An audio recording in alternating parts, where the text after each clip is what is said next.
Bonjour mes amis, heureuse de vous retrouver dans ce nouveau podcast des âmes phénix et cette semaine nous parlons de résilience émotionnelle, de comment cultiver notre force intérieure.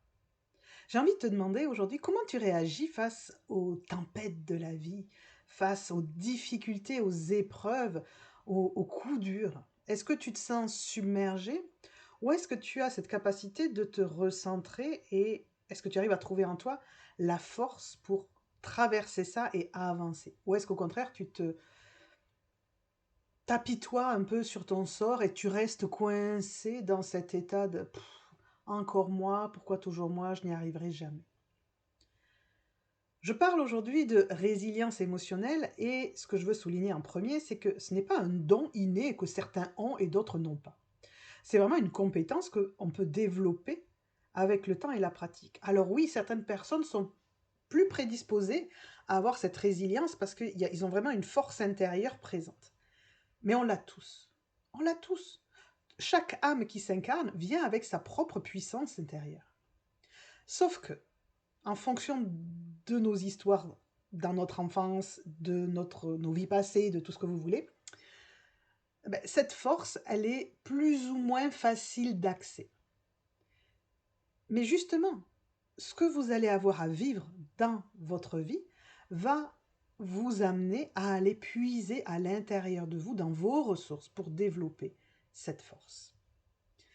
Donc la résilience émotionnelle, on pourrait dire que c'est la capacité à se relever après des coups durs.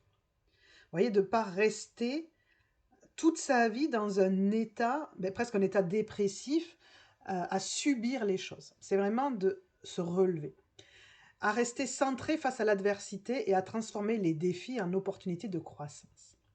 Je pense que les meilleurs exemples de résilience, c'est les personnes qui vont vivre des drames et des deuils, comme perdre un enfant.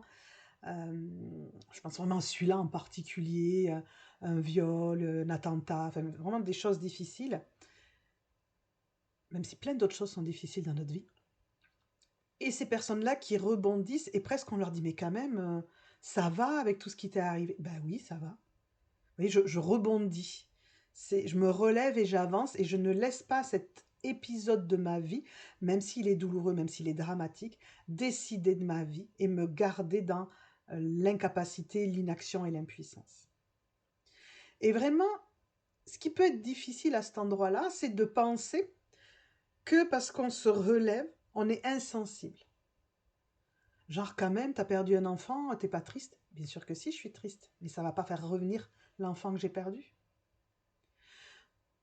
Et ça m'empêche pas d'être triste et ça m'empêche pas de ne pas aimer ce qui m'est arrivé. Mais je rebondis, enfin j'avance. Je ne reste pas à m'apitoyer. Il y a vraiment un équilibre à trouver entre les émotions, ce qu'on vit, le deuil qu'on a à faire si c'est des événements. Mais le deuil, ça marche pour tout. Quand je parle de deuil, c'est le deuil de quelqu'un qui peut être décédé, mais c'est aussi le deuil d'un événement, de la personne qu'on a été avant, parce que forcément, vous vivez par exemple un attentat, vous survivez à un attentat, vous n'allez plus être la même personne que celle qui était avant. Et c'est OK. Vous voyez, il y a un deuil de la personne d'avant, vous allez, ça va vous transformer. Regardons d'abord, dans ce podcast, j'ai envie de vous amener à regarder quelles sont un petit peu les sources de stress. C'est-à-dire, puisqu'on parle de résilience émotionnelle, les émotions principales que vous allez vivre, c'est du stress. Et le stress émotionnel va être soit d'ordre interne, soit d'ordre externe. C'est quoi le stress externe? C'est tous les événements imprévus. C'est ce dont je vous parlais.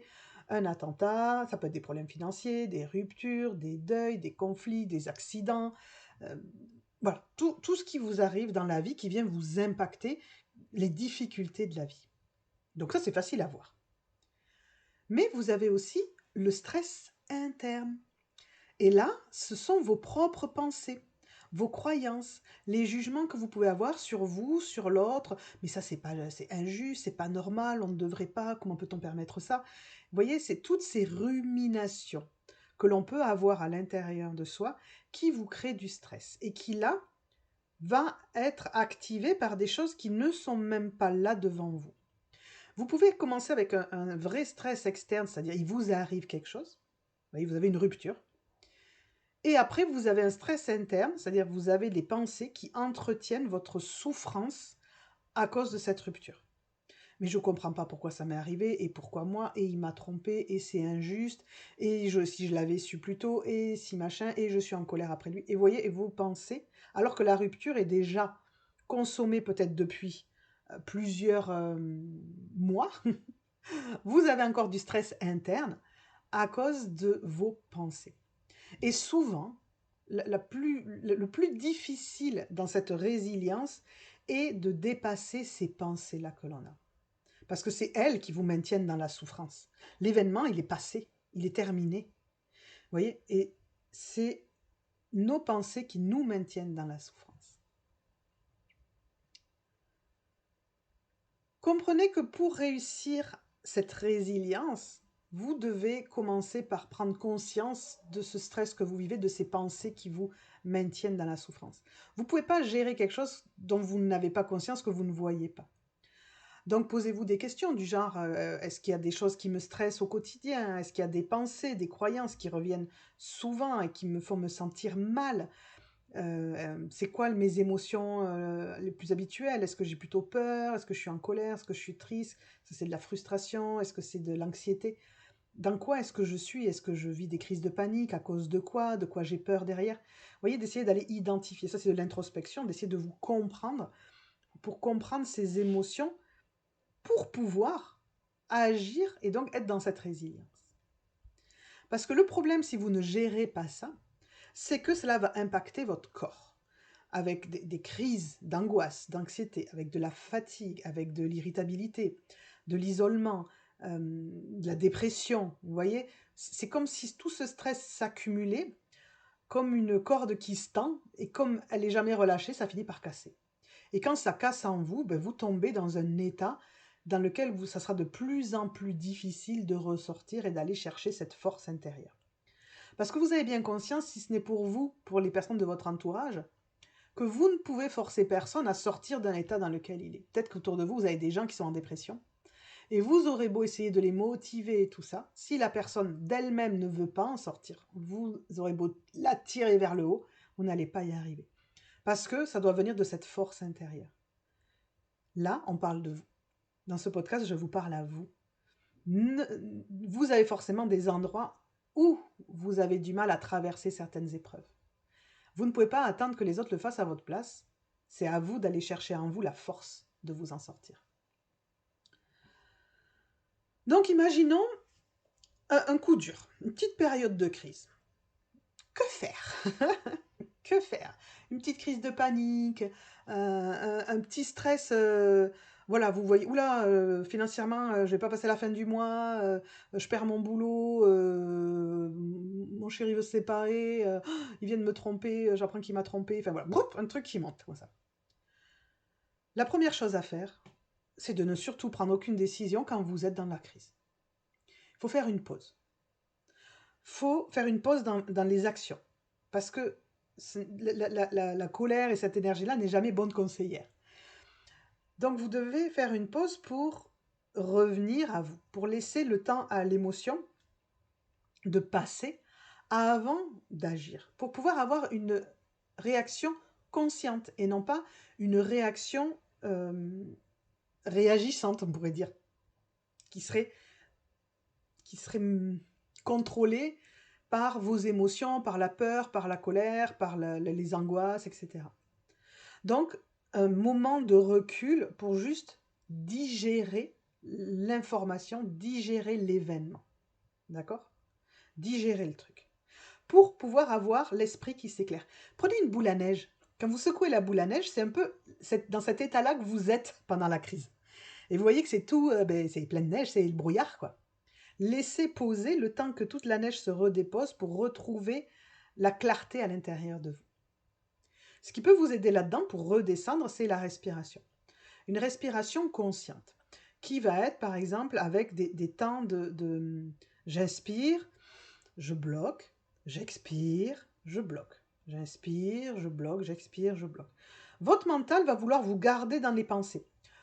Vous, si vous arrivez à prendre conscience de ça, vous allez choisir de sortir de vos pensées et d'utiliser la respiration pour vous concentrer sur votre respiration au lieu de vous concentrer sur vos pensées. Et quand vous voyez que vous avez perdu le fil de votre respiration, c'est que vous avez suivi vos pensées, et bien c'est pas grave, vous dites ok, je reviens à ma respiration. Et vous faites cette respiration le temps qu'il faut pour vraiment sentir qu'en vous, ça se calme. Et ainsi, vous allez pouvoir apaiser votre mental et pouvoir commencer à réfléchir de façon consciente et non pas dans vos émotions. C'est la même chose si après c'est vos pensées de colère qui reviennent, ces ruminations. Mais il m'a trompé, mais c'est pas juste, mais c'est pas normal, mais c'est pas blablabla. Quand vous êtes là-dedans, vous n'êtes pas rationnel. C'est-à-dire que toutes vos pensées sont dirigées par vos peurs, par votre colère. Et donc, on revient à soi et c'est pas dans ces moments-là que l'on prend des décisions. Cette respiration, dites-vous qu'elle a vraiment c'est un but scientifique, c'est vraiment quelque chose qui va permettre de réduire l'activité de l'amygdale qui réagit et qui va venir renforcer votre cortex préfrontal qu'on appelle qui régule vos actions. Donc vraiment, cette respiration, scientifiquement prouvée, va vous aider à vous recadrer et à vous recentrer. Il y a quelque chose qui est important à cet endroit-là, c'est que pour pouvoir vraiment être dans cette résilience et vous relever face à l'épreuve que vous êtes en train de vivre, c'est d'accepter la douleur. Parce que la douleur, c'est une étape. La douleur, c'est ce qu'on ressent quand la vie vient nous confronter, quand on est un peu frappé par quelque chose. C'est la première réaction, c'est notre corps qui réagit, c'est tout notre être qui réagit. Ça fait mal, c'est la souffrance. Et souvent, c'est ce qu'on veut éviter. Donc, on résiste à ça, on fait du déni, on veut l'éviter, ou on râle, et on n'accepte pas. Accepter ce qui est. L'acceptation, c'est vraiment c'est la base de la transformation. Accepter ce qui est. Parce que c'est là. Vous ne pouvez pas le changer. Pas parce que vous ne voulez pas avoir mal que vous n'aurez pas mal. Vous avez mal. Par contre, c'est pas dire j'ai mal et je reste dedans. Non, c'est juste là, tout de suite, dans l'instant, j'ai mal. Donc ne pas voir cette douleur comme un obstacle insurmontable, mais comme une étape à franchir.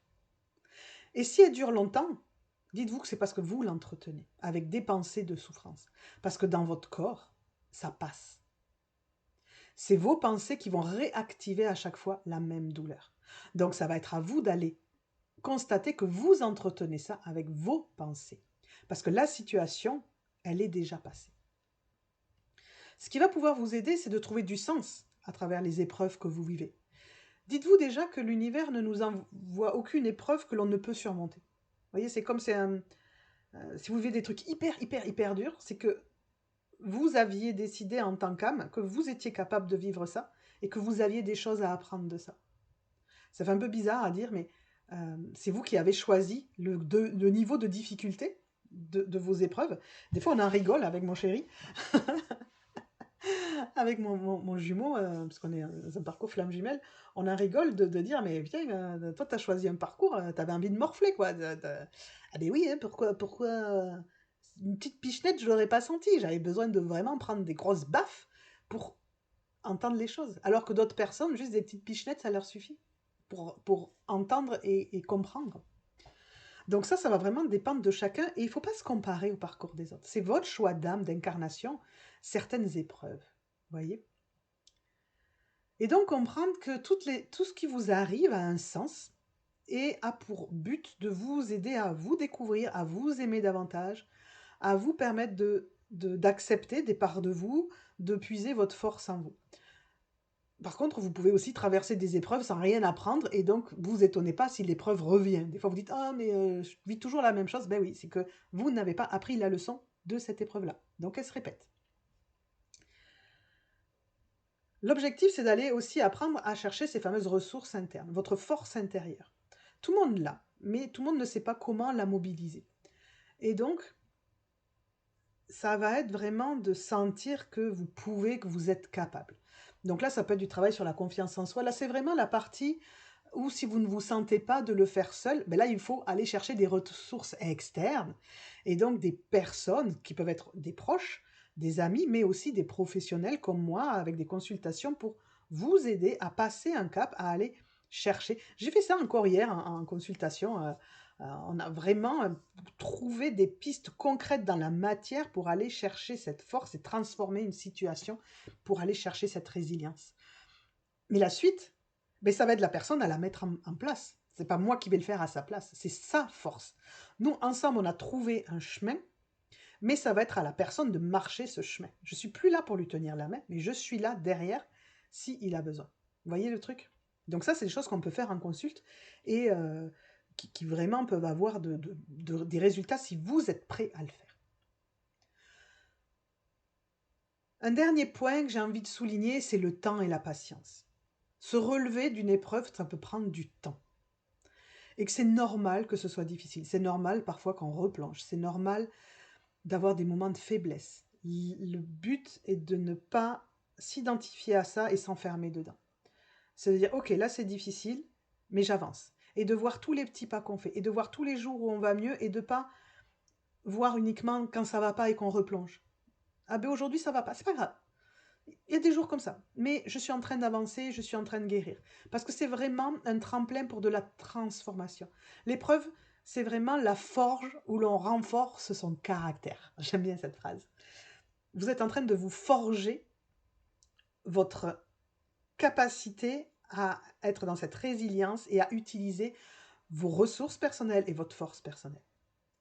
Et je vais vous dire un petit truc, si vous êtes arrivé jusque-là du podcast, c'est ainsi qu'on guérit la blessure d'abandon, en étant capable d'aller puiser dans cette force personnelle intérieure et dans ses ressources personnelles. Donc vous voyez que c'est important si vous êtes dans ce travail de guérison des blessures. Merci de votre écoute et je vous dis à très bientôt pour un nouveau podcast. Bye bye les phénix.